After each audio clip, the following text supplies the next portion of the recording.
Candid dusting powder redness, irritation, sweat rash और fungal infection जैसे 4 skin problems का एक एक्सपर्ट सॉल्यूशन। अब रहो अनस्टॉपेबल कैंडिड डस्टिंग पाउडर के साथ। पंजाब में 2 पुलिस ऑफिसर्स के करियर जो कंकरेंट आप मान लीजिए, और उन दोनों के तरीकों पर खूब बात होती है। एक डीजी बीएसएफ प्रकाश सिंह और केपीएस गिल, जो असम काडर के थे लेकिन उनको पंजाब भेजा गया था क्योंकि उस टाइम पे माहौल कुछ इस तरह का था, और केपीएस गिल के तरीकों को उस ज़माने में इनोवेटिव कहा गया। कुछ लोगों ने ये भी कहा कि केपीएस गिल एक काफ़ी हार्ड अप्रोच रखते हैं, लोहे को पीट पीट के गर्म कर देते हैं। एक वो तरीका था पुलिसिंग का, और एक आपका जो दूसरे तरीके से इंटेलिजेंस निकाल करके।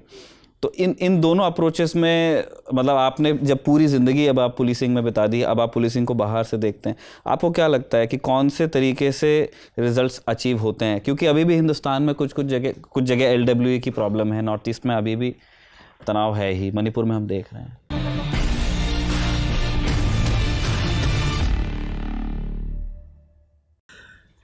देखिए, गिल साहब और हमने साथ साथ काम किया, और ये सही है कि हमारे उनके अप्रोच में फ़र्क था।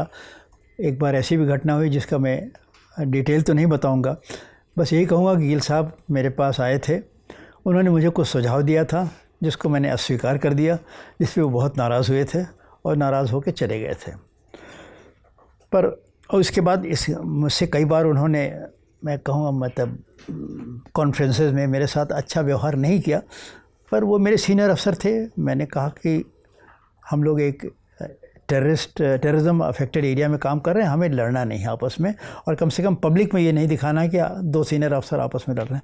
तो उन्होंने अगर हमारे साथ कुछ गलत बातें भी कही तो मैंने उसको चुपचाप उसको बर्दाश्त किया, इसलिए कि वो मुझसे 3 साल सीनियर थे, और वो ठीक है उस समय आतंकवाद की लड़ाई में अगुआ वही थे। उन्होंने एक बहुत महत्वपूर्ण योगदान किया पंजाब में आतंकवाद को समाप्त करने में। उनका बहुत महत्व, सबसे ज़्यादा योगदान उन्हीं का मैं कहूँगा है, और उसको मैं कोई ऐसी टिप्पणी करके उस योगदान में कमी नहीं करना चाहूँगा। He was a great officer, we all respect him and we value his contribution to this day. ये मैं फिर भी कहूँगा। पर मेरा तरीका अप्रोचेस का, हाँ, पर मेरा तरीका अलग था, और मेरा तरीका जो पूरी तौर से मैंने एक दूसरे क्षेत्र में अपनाया जहाँ की मैं चीफ था, मुझे किसी का हुक्म नहीं लेना था, वो था यूपी का तराई क्षेत्र। यूपी का तराई क्षेत्र देखिए, भौगोलिक दृष्टिकोण से अगर आप देखें तो पंजाब के बराबर है उसका क्षेत्रफल। आबादी देखें तो पंजाब से थोड़ी ज़्यादा थी। वहाँ पे जब मैं डीजीपी यूपी हुआ तो उस समय तराई के सारे ज़िले में करीब 12 ज़िले थे। उस समय आतंकवाद पूरी तरह से फैल चुका था, और ये पंजाब का स्पिल ओवर था कि पंजाब में इतना प्रेशर था कि यहाँ से आतंकवादी वहाँ चले गए। और तराई में आपको अगर मालूम हो तो बहुत से सिखों को सरकार ने बसाया था, क्योंकि वहाँ जंगल की ज़मीन थी, कोई वहाँ रहने को नहीं तैयार था। सिखों को बसाया गया, उन्होंने जंगल काट के खूब बढ़िया खेत बनाए और बढ़िया फार्म्स वगैरह बनाए। तो वहाँ सिख आतंकवाद काफ़ी गंभीर रूप में था। मैं ये कहूँगा कि अगर पंजाब के आतंकवाद को आप 10 में 9.5 की गर्मी थी, तो तराई में आतंकवाद में 4.5 की गर्मी थी। वो काफ़ी सीरियस प्रॉब्लम था, और एक घटना में 20 आदमी मार देना, 30 आदमी मार देना, इस तरह की वारदातें हो रही थी। अगर आप पुराना इतिहास निकालें, जिसका मैंने संक्षेप में उल्लेख भी किया है किताब में, इस किताब में भी है जी। तो तराई में मुझे आतंकवाद से लड़ना था। वहाँ पे मैंने बाकायदे पहले तो एक योजना बनाई, उसका एक पैम्फलेट बनाया। वो पैम्फलेट सारे एसपीज़ को सर्कुलेट किया अपने पूर्व अनुभव से, असम के अनुभव से, पंजाब के अनुभव से, कि इस तरह से हमें लड़ना है, इन सिद्धांतों को हमें याद रखना है। और सिद्धांत तो देखिए बहुत लंबा मैं नहीं बताऊँ, एक अंग्रेज़ी का फ्रेज़ है WHAM, winning hearts and minds. मैंने कहा हम विनिंग हार्ट्स एंड माइंड से के अप्रोच से काम करेंगे। हम सिखों से, मतलब वहाँ पे एक घटना ऐसी हुई थी, अगर आपके पास समय हो तो बता दें। वहाँ के गुरुद्वारा एक है, भरपूर है सर, जितना आपके पास है उतना नानक माता का एक गुरुद्वारा है वहाँ पे। जैसे अमृतसर में गोल्डन टेम्पल है, वैसे समझिए कि तराई में नानक माता का गुरुद्वारा, उसकी इतनी मान्यता है। वहाँ से मुझे निमंत्रण गया कि डीजी साहब आपको हम निमंत्रण दे रहे हैं। अब मेरे सामने बड़ा असमंजस हुआ कि नानक माता में गुरुद्वारे में जाना वही था कि गोल्डन टेम्पल में आतंकवादी बैठे और आपको निमंत्रण है। तो मैं बड़े पेशोपेश में था, क्या किया जाए। फिर मैंने सोचा कि नहीं, जब मुझे बुलाया है तो मैं अगर नहीं गया तो लोग समझेंगे डीजी डर गया। ये चीज़ मेरे मतलब मुझे मरना पसंद है, पर कोई ये कहे कि प्रकाश सिंह डर गए, या ये मैं सुनना भी नहीं चाहता। तो मैंने कहा नहीं मैं तो जाऊंगा, ठीक है।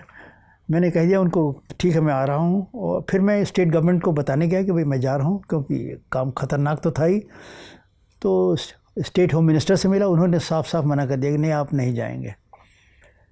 मैंने उनकी बात सुन ली, पर मैंने सोचा नहीं मैं तो जाता हूँ, ठीक है ख़तरा मेरा है, अब स्टेट होम मिनिस्टर को क्या चिंता, ठीक है उन्होंने कह दिया मुझसे, पर मुझे जहाँ जाना होगा जाऊँगा मैं। कौन थे सर तब HM? ये Surya Pratap Shahi state home minister थे, जो आज भी मिनिस्टर हैं, कोई फुल फ्लेजेड मिनिस्टर है, बीजेपी की सरकार थी। तो मैंने ये प्लान बना लिया अपना जाने का। उन्होंने कहा कि आपको जाने की ज़रूरत नहीं है? नहीं, उन्होंने कहा आप मत जाइए, जान का खतरा है वहाँ। जब उस गुरुद्वारे में गया तो मैं सचमुच देख के ज़रा मुझे भी, मैं कहाँ आ गया हूँ, मुझे भी अंदर गया। तो करीब 15,000 की भीड़ थी, और 15,000 में समझ लीजिए कि सारे के सारे जिधर देखो उधर सब पगड़ी पगड़ी पगड़ी पगड़ी सब तरफ। मतलब उसमें कम से कम 1000 आदमी तो ऐसे होंगे जो आतंकवादी, उनके समर्थक या आतंकवादी स्वयं रहे हों। मैंने कहा यहाँ तो मतलब क्या हथियारबंद लोगों की हम बात कर रहे हैं? क्योंकि श्रद्धालु भी तो होंगे ही ना सर, गुरुद्वारे में तो सरदार ही होगा पगड़ी वाला। हर सरदार के पास हथियार होता है, तो उसमें तो कुछ नहीं तो कटार तो होगी अंदर, राइफल नहीं भी हो, राइफल अंदर ले जाना मना है। हमारे आदमी भी बाहर सब रोक, हम जितना गार्ड ले गए थे सब बाहर रोक दिया गया। अंदर आप ही गए? अंदर नहीं, हमारे साथ करीब 15 आदमी थे, पर उन सबके हथियार बाहर रखवा लिए गए। तो मैंने कहा यहाँ तो भैया अगर कुछ तीर पटक के भी मारेंगे तो हमें मार देंगे। मैंने कहा खैर अब आ गए हैं तो आ गए हैं। उन्होंने बात की, उसके बाद हमको थोड़ा भाषण देने को कहा। मैं भाषण देने के लिए कोई तैयारी करके नहीं गया था, बस ये था कि मैं सरोपा देंगे और करके उसके बाद हम चले जाएंगे। उस समय मुझे मतलब मैं कोई डिवाइन इंस्पिरेशन हुआ मुझे, मैं विश्वास मानिए मैं बोलना शुरू किया और मैं करीब 40 मिनट तक बोलता रहा बिना किसी तैयारी के। और मैं हिस्ट्री का स्टूडेंट था, मैंने पूरा सिखों का इतिहास ट्रेस किया कि ऐसे ऐसे तो आपका इतिहास है, ऐसे आपने देश की आज़ादी के लिए लड़ा, ऐसे आप अंग्रेज़ों से लड़े, ऐसे आपके गुरु लोग हिंदुओं के लिए लड़े, और अब आप देश के लिए खतरा बन गए हैं। मैंने कहा, और संक्षेप में मैंने ये कहा कि देखिए अगर आप हथियार उठाइएगा तो हम आपको साथ कोई मरम्मत नहीं करेंगे, पर अगर आप ये कहिएगा कि आपके साथ बेइंसाफ़ी हुई है, आप मेरे पास अपनी फरियाद लेकर आइए। अगर आपके खिलाफ़ गलत, उन दिनों टाडा लगता था, terrorist and disruptive activities act, मतलब टाडा, फर्जी टाडा में लोगों को बंद किया जाता था, बहुत लोगों को। मैंने कहा, और ये बड़ी शिकायत थी कि बहुत लोगों को टाडा में बंद कर दिया गया। तो मैंने कहा अगर टाडा की कोई शिकायत है आप मेरे पास लाइए, मेरी जिम्मेदारी है कि अगर गलत चार्ज लगा है तो मैं आपको छुड़वा दूँगा। कोई और बेइंसाफ़ी है वो मैं सब सुनने को तैयार हूँ, परंतु हथियार उठाइएगा तो मैं आपको नहीं बख्शूँगा। ये मेरे सारे मतलब 40 मिनट के भाषण का ये समय सबसे था। ये कह के फिर मैं वापस चला आया। ऐसा लगता है कि मेरी बात का असर हुआ, उन्हें लगा कि ये डीजी कुछ सही करता। उसके बाद बहुत से केसेस मेरे पास आए, मैं समझता हूँ 15-16 टाडा केसेस मैंने भारत सरकार, उत्तर प्रदेश सरकार से वापस करवाए। मेरी विश्वसनीयता बढ़ी सिखों में कि ये डीजी जो कहता है वो करता है। और एक आज तक में हिंदी का इंडिया टुडे, उन दिनों का अगर आप निकालें तो सिख वहाँ जो ग्रंथी थे उन्होंने इंडिया टुडे में ये लिखा है, बयान इंडिया टुडे ने कोट किया है कि हमें उत्तर प्रदेश सरकार में विश्वास हो या ना हो, तो ये डीजी यूपी जो कहते हैं उन पर हमको विश्वास है। ये इंडिया टुडे के करस्पॉन्डेंट ने ये न्यूज़ आइटम निकाला। तो मेरी विश्वसनीयता बढ़ी कि भाई ये डीजी इंसाफ पसंद है, जो बात कहता है वो करता है, और जिसको फरियाद लेके जाओ उसकी बात सुनता है। तो ये मैं लोगों को जो विश्वास बढ़ा, तो फिर अच्छा हमें फोर्स के स्ट्रिक्ट इंस्ट्रक्शन थे, खबरदार से कोई ज्यादती नहीं होगी, कोई फर्जी इनकाउंटर नहीं होगा, जो काम होगा सही होगा, विधि और विधान से होगा। तो और हॉट परसूट में कहीं एंगेजमेंट मारना हो तो मारो, हम ये नहीं कहते कि मारो नहीं। तो बहुत से आतंकवादी मारे भी गए, पर किसी ने ये शिकायत नहीं की कि फर्जी इनकाउंटर में मारे गए।